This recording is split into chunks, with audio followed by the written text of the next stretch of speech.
for the sake of a larger goal. And because he was not only a leader of a movement, but a skillful politician, the Constitution that emerged was worthy of this multiracial democracy, true to his vision of laws that protect minority as well as majority rights and the precious freedoms of every South African. And finally, Mandela understood the ties that bind the human spirit.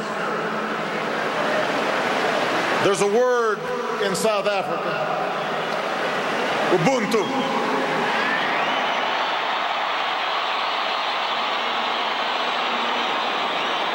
A word that captures Mandela's greatest gift. His recognition that we are all bound together in ways that are invisible to the eye. That there's a oneness to humanity. That we achieve ourselves by sharing ourselves with others and caring for those around us. We can never know how much of this sense was innate in him or how much was shaped in a dark and solitary cell. But we remember the gestures, large and small, introducing his jailers as honored guests at his inauguration, taking a pitch in a Springbok uniform, turning his family's heartbreak into a call to confront HIV/AIDS that revealed the depths of his empathy and his understanding. He not only embodied Ubuntu, he taught millions to find that truth within themselves. It took a man like Madiba to free not just the prisoner, but the jailer as well. To show that you must trust others so that they may trust you. To teach that reconciliation is not a matter of ignoring a cruel past, but a means of confronting it with inclusion and generosity and truth. He changed laws, but he also changed hearts. For the people of South Africa, for those he inspired around the globe, Madiba's passing is rightly a time of mourning and a time to celebrate a heroic life. But I believe it should also prompt in each of us a time for self-reflection. With honesty, regardless of our station or our circumstance, we must ask, how well have I applied his lessons in my own life?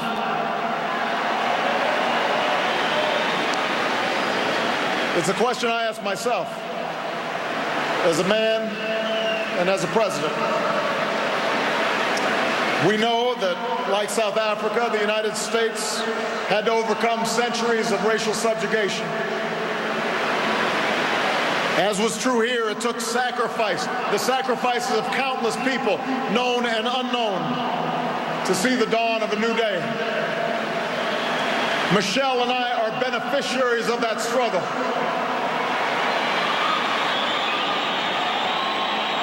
But in America and in South Africa and in countries all around the globe, we cannot allow our progress to cloud the fact that our work is not yet done. The struggles that follow the victory of formal equality or universal franchise may not be as filled with drama and moral clarity as those that came before, but they are no less important. For around the world today, we still see children suffering from hunger and disease. We still see rundown schools. We still see young people without prospects for the future. Around the world today, men and women are still imprisoned for their political beliefs and are still persecuted for what they look like and how they worship and who they love. That is happening today.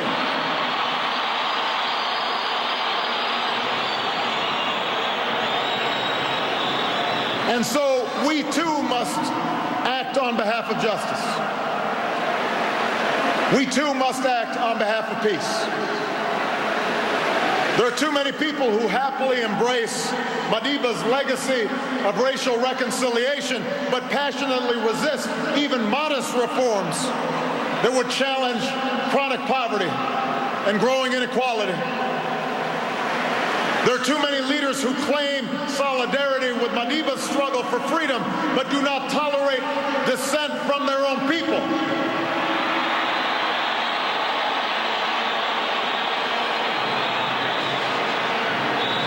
And there are too many of us on the sidelines, comfortable in complacency or cynicism, when our voices must be heard. The questions we face today: how to promote equality and justice, how to uphold freedom and human rights, how to end conflict and sectarian war. These things do not have easy answers. But there were no easy answers in front of that child born in World War I. Nelson Mandela reminds us that it always seems impossible until it is done. South Africa shows that is true. South Africa shows we can change, that we can choose a world defined not by our differences, but by our common hopes. We can choose a world defined not by conflict, but by peace and justice and opportunity.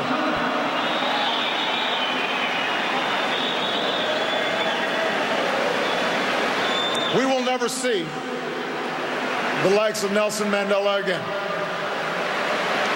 But let me say to the young people of Africa and the young people around the world, you too can make his life work your own. Over 30 years ago, while still a student, I learned of Nelson Mandela and the struggles taking place in this beautiful land. And it stirred something in me. It woke me up to my responsibilities, to others and to myself. And it set me on an improbable journey that finds me here today. And while I will always fall short of Madiba's example, he makes me want to be a better man. He speaks to what's best inside us. After this great liberator is laid to rest, and when we've returned to our cities and villages and rejoined our daily routines, let us search for his strength. Let us search for his largeness of spirit somewhere inside of ourselves. And when the night grows dark, when injustice weighs heavy on our hearts, when our best laid plans seem beyond our reach, let us think of Madiba and the words that brought him comfort within the four walls of his cell. It matters not how straight the gate, how charged the punishment, the scroll. I am the master of my fate. I am the captain of my soul. What a magnificent soul it was. We will miss him deeply. May God bless the memory of Nelson Mandela. May God bless the people of South Africa.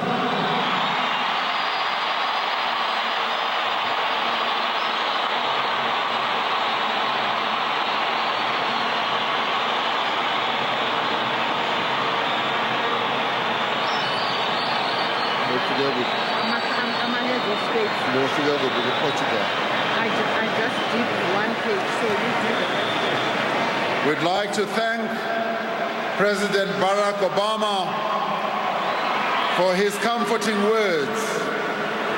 We now move on with the dignitaries all stood and applauded the U.S. president after he finished. The crowd has been on its feet since they entered this morning.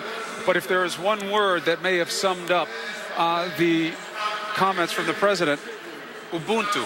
He used a South African word that basically means interconnectedness. Robin, that I am, what is it? I am me because of you. And it's a sense of collectiveness, essentially, that we're all in it together. And it really tapped in. The president was very careful. He showed the people here that he knows the story of Nelson Mandela. He recited lots of the highlights of his biography.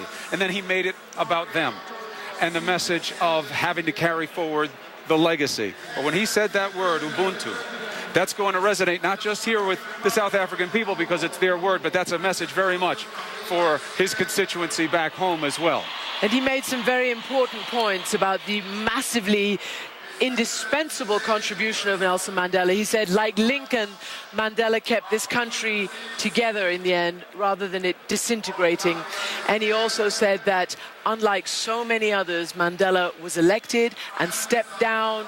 He respected the democratic process. Even though he only did one term, he could have had more, nonetheless making a clear example to the rest, many people in this continent who take power and hang on to it forever. So they're and really... many of them are sitting here. Yes, so indeed they are, yeah.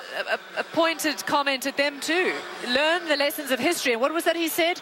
You can hold history in your hearts. Yes. Encouraging people to not forget the lessons or the symbols or the sense of what Mandela taught. And President Obama had earlier said that Nelson Mandela now belongs to the ages, which is a beautiful sentiment, but not his own.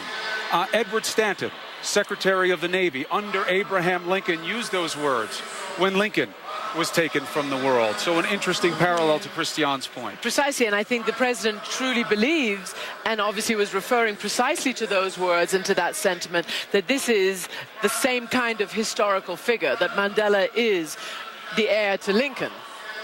Now, John King, if I may bring you in here, your take on the president's remarks, what they mean here and what they mean back home. Well, I think it was quite fitting for the president to, at the end, connect his own story to Mandela's story. But look, when big leaders pass, there's a lot of hyperbole, sometimes great exaggeration at the farewells, at the memorial services. Can you imagine a speech in which a leader of a great nation, President Obama in this case, thank you very much for links coming. Mandela, and you see the president there saying some farewells as he makes his way off the stage, compares a man to Gandhi, to Lincoln, and to Martin Luther King in one speech. And into one speech, and can keep a straight face as he does so. Again, it is the singular nature of this event. And the president clearly, as you mentioned, he knows the biography. He knew it as a student. He knows it as a president. And he was just trying to make his own little mark on this service, the soggy service, as you see the president making his farewell there. But to hear a speech in which you compare a man to Gandhi, to King, and to Lincoln, and you do so with no hesitation, tells you everything you need to know about Nelson Mandela. As the president was exiting there, John, we saw him comforting the widow, Graça Machel, who was here. He paid his respects to people there from the family, and then he exited. Now, obviously, today is not about the President of the United States. It's about Nelson Mandela and the people of South Africa. Many are inside. There are also those who are outside. Aisha Sase is obviously outside for us now, monitoring the scene. Aisha, what is it like there? Well, Chris, it is quieting down somewhat outside, and I guess you can blame the terrible weather conditions for that. But we've also seen a steady stream of people actually leaving the memorial, making their way out of the stadium. I guess they wanted to come and mark the fact that they were here on this very special day, and that they came and they witnessed and paid their respects to Nelson Mandela. So a fairly quiet, steady stream of people. But to touch on what you and Robin were referring to, as you talked about the African word of Ubuntu, I am because you are, this interconnectedness. I think that very much speaks to why people came today and came to sit in these damp conditions in the FNB, because Mandela was, and his efforts. And there is that interconnectedness between Mandela and the people of South Africa, which, even though they hadn't seen him in public since 2010, still is very, very strong. There is that sense of intimacy between the people of South Africa and their past president. And you see that in the fact that so many people who made their way here, Chris, were wrapped in fabric with Mandela's image on it, and they refer to him as Tata, the Xhosa word for father. He is the father of their nation, and to many of them, a part of their family and a part of their lives, and he changed their lives forever and the course of this country. It has been a remarkable day here as we've seen the people make their way into the stadium, singing and dancing, united as one, and praising Nelson Mandela for all that he did for them and this country, Chris. Jacob Zuma and the people of South Africa. All right, Aisha, please keep us informed of anything that happens out there. Let's come back in now. Jim Acosta,